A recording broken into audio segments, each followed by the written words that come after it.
hello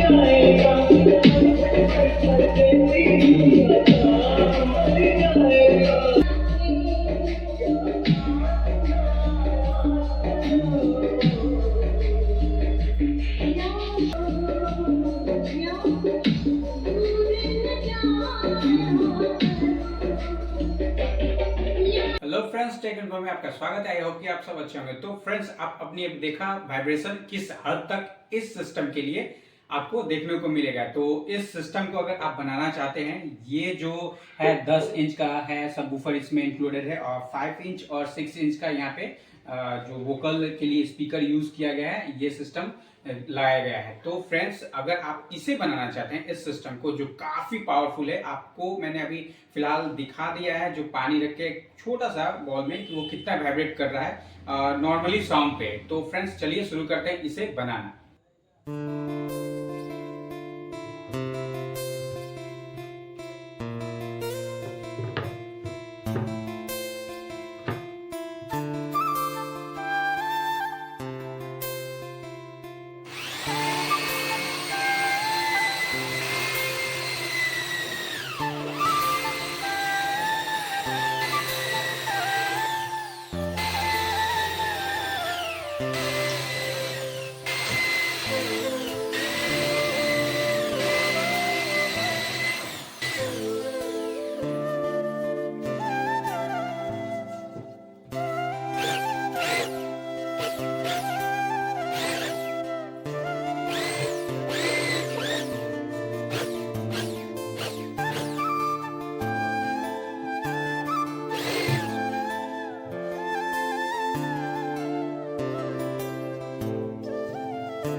है वो